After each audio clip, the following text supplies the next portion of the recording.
This stitch pattern involves a lot of increases and decreases in double knitting, and it's well to feel comfortable with them before you get started. First thing is to choose needles with a nice gentle taper, so lace tip needles are very helpful.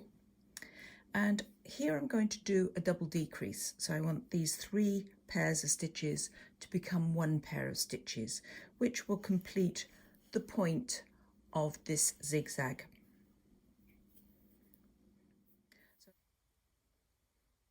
This lovely fabric is made with lots of increases and decreases, and that might be a bit daunting in double knitting, so we'll take a look at them. The secret to making lots of decreases with multiple stitches is to have nice tips on your needles, a gentle taper, and also to work near your needle tips. So I've scrunched my pairs of stitches up close to the needle tip. This will make it easier for me to rearrange the stitches.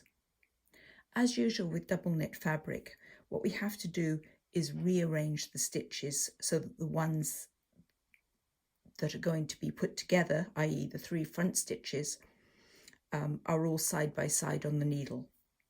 So we can start by taking the 3 front stitches, so I've just slipped my needle into all 3 front stitches, and then if I pull my left needle out, the 2 back stitches in between will pop off and can easily be rescued on the left needle.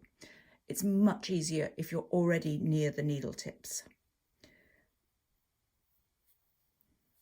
I've returned the 3 front stitches side by side to the left needle, and now it's just an ordinary double decrease, and I want the right hand stitch on top. So I'm going to slip as if to knit to reorient that stitch. Then I can do one of 2 things. I can knit 2 together,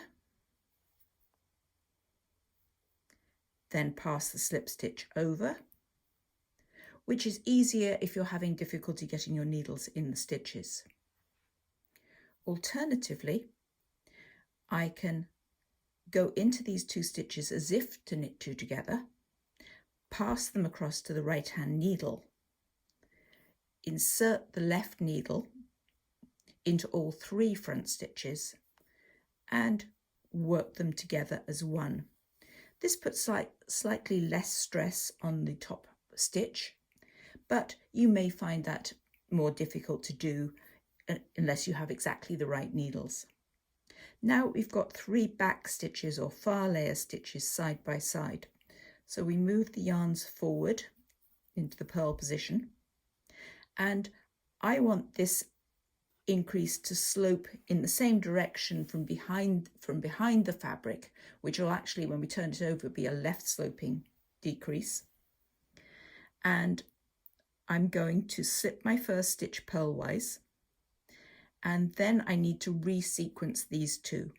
So I'm going to slip them one at a time as if to knit 1, 2,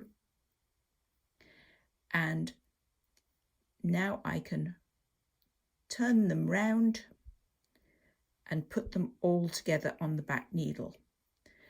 I actually suggest doing these all at once because I find I tend to forget to pass the stitch over, and that might really confuse you on the following round.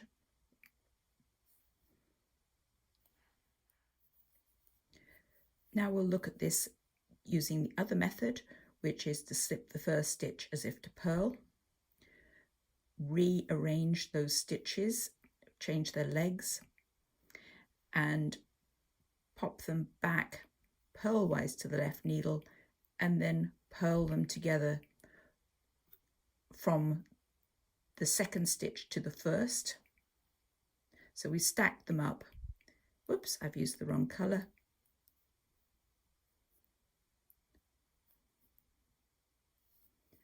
And pass that one over the top. I just tend to find on the purl side in particular, I forget to pass the stitch over the top, and that could trip you up on the next round. It's whatever works for you.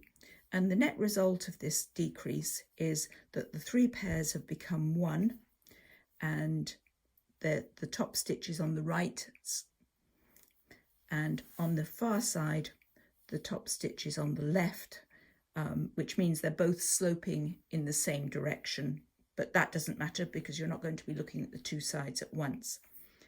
Find a decrease method that you like and just stick with it.